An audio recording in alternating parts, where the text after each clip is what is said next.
정상회담 이모저모 좀 얘기해 보겠습니다. 그 좀 특이한 모습이 보이는데 그 기시다 총리하고 윤 대통령하고 저녁을 2번 드셨어요. 만찬을 2번 하셨는데 어떻게 보셨습니까?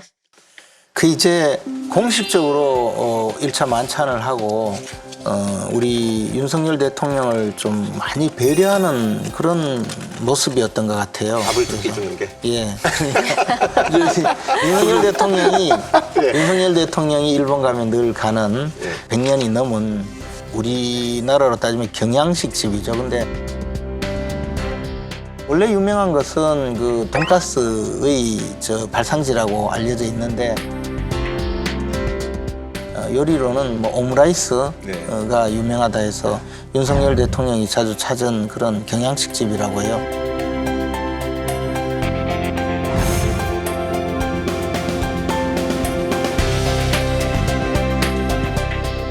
허름한 집이죠, 일종의. 그렇지만 상대국의 대통령을 배려하기 위해서 여기를 마련해서 식사를 대접한다, 그런 의미였던 것 같고요. 저는 이제 기시다 총리도 일본 정계에서는 술을 아주 좋아하고 많이 마시는 상당히 말술로 알려져 있거든요. 그래서 우리나라 대통령과 일본 총리가 또 술을 퍼마셔라. 아니 뭐 퍼마셔라. 아니 뭐 이제 그냥 식사만으로 할 수 없는 양국 간에 그동안 무너졌던 신뢰를 되찾는 길은 윤석열 대통령과 기시다 총리가 일본의 그 긴자에 있는 조그마한 술집에 가서 뭐 배석자 없이 통역만 데리고 가서 한국의 소주와 일본의 그 맥주를 같이 나눠 마시면서 깊은 대화를 한다면 훨씬 좋지 않을까.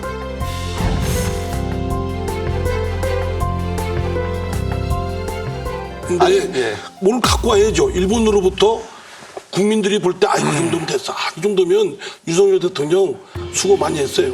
이렇게 될 정도의 최소한의 일본 측으로부터 받아내야 되는데 제가 볼 때는 싹이 놀았습니다. 일본 사람들. 이 정상이 만나서 이거 내놔라 저거 내놔라 하는 정상회담은 하나도 없어요. 대부분의 경우 실무진들이 처음 협의를 해서 마지막으로 완전히 정리가 되고 난 다음에 발표하는 것이 정상회담이거든요.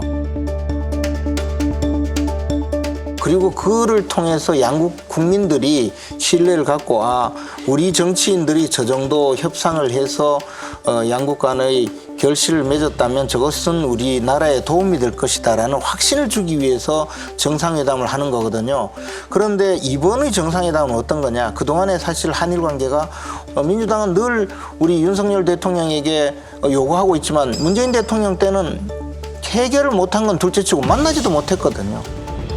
이번에 둘이서 맥주라도 한잔하고 단독으로 만나서 이야기를 하면 그 다음에 기시다 총리가 한국에 올 때 그때는 지난번에 윤석열 대통령과 상당히 신뢰관계가 쌓였다 해서 비로소 야당에서 요구하는 문제도 하나씩 해결될 가능성이 커지는 것이지 이번에 우리나라 대통령이 갔는데 일본은 지방선거를 앞두고 있는데 덜컥 내주겠습니까? 그러나 그 계기를 마련하는 것이 중요하죠. 그러면 다시 김재원 최고께서는 별 알맹이가 없다 이 뜻인가요? 지금 무슨 이야기를 하시는지 이해가 안 되시는 모양인데 이해가 안 돼요. 물어뜯을 생각만 그러니까 하시면 뭐냐면 그러니까 제 요지를 말씀드릴게요.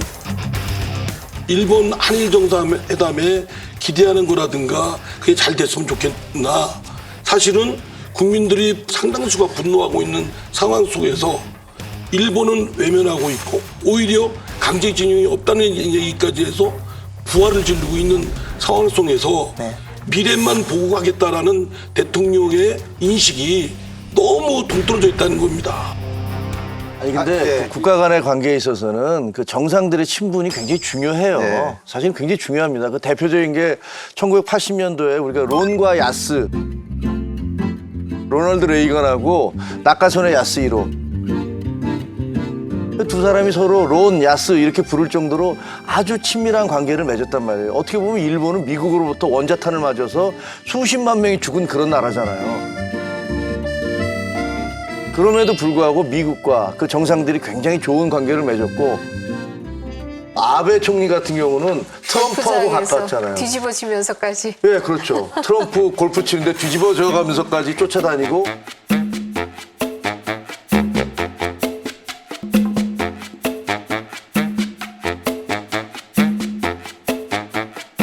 악수할 때 보셨어요? 그 트럼프 전 세게. 대통령이 마초 기질이 있어서 손을 꽉 잡아서 상대방이 막 힘들어하면 잘난 척하는데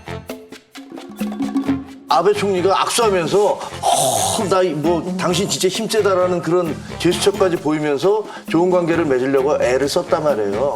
우리나라에서도 과거에 제가 이명박 대통령한테 들은 얘기인데 본인이 한 EU FTA 체결을 할 때 다 찬성을 하는데 이태리만 반대하더래요. 왜냐면 피아트 때문에.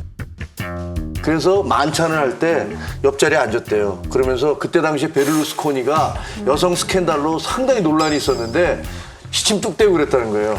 아우, 총리님은 어떻게 이렇게 여성들한테 인기가 좋습니까? 그러니까 이 양반이 막 껄껄껄 웃으면서 그래서 거기서 좋은 관계를 맺어서 이틀 뒤에 이태리가 오케이를 했다는 얘기를 들었는데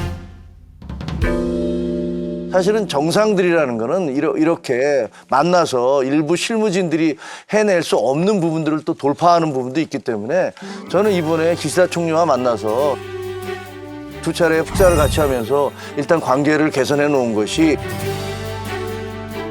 일본이 지방선거가 끝나고 그다음에 이제 기시다 총리가 방한을 했을 때는 또 다른 좋은 관계 혹은 선물 이런 것들로 이어질 수 있다라고 생각을 합니다.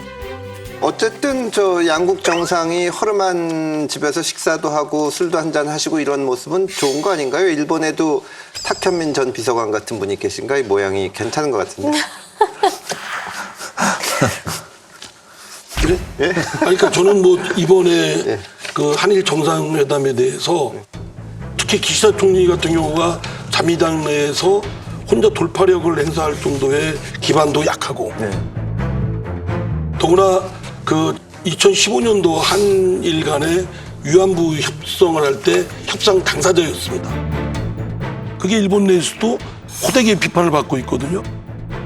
그러니까 그런 등등이 할 때 입지도 또 굉장히 협소하고 그리고 지금 가깝게 뭐 일본은 늘 뭐 지금 이번에 뭐 4, 5월 달에만 선거 있는 게 아니라 줄지어 계속 있습니다. 뭐 참의원 선거, 중의원 선거, 뭐 지방 선거 계속 있기 때문에 그 선거 때문에 일본의 입장은 그럴 것이다라고 정치평론가들은 얘기하지만 그럼 아무것도 일본 측으로부터 받아낼 게 없어요. 아니, 그러니까 저도 드리고 싶은 말씀이 이번에 이제 큰 성과가 없다는 비판이 있는데 그럼 역시 일본은 안 되는구나 하고 여기서 멈춰야 되는지 아니면 또 기시다 총리도 온다고 하는데 그런 식으로 계속 시도를 해나가야 되는지 어떻게 생각하세요?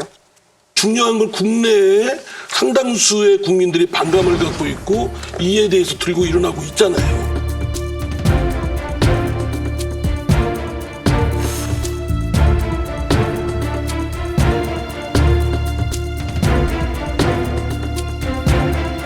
그러면 대통령의 대외적 협상력도 국민으로부터의 지지나 신뢰로 속으로부터 나오는데 이런 경우에 윤석열 대통령이 제약된 리더십을 발휘할 수밖에 없을 것이다. 협상력도 약하고 더구나 이번에는 뭐 언론 사설에는 무릎 꿇은 뭐 굴욕 외교를 했다라는 사설 제목까지 나올 정도입니다. 이런 정도의 상황에 상당수의 국민들이 공감하는 국민들도 있고 피해자 이분들이 막 지금 뭐 노발대발 하고 있는 상황 속에서 뭐 철회하다 이런 얘기를 하라는 게 아니라 조금 더 피해자 쪽 반감을 가진 쪽에 조금 더 공력을 들여서 시간을 갖고 해야 될 필요가 있지 않나 이 얘기입니다.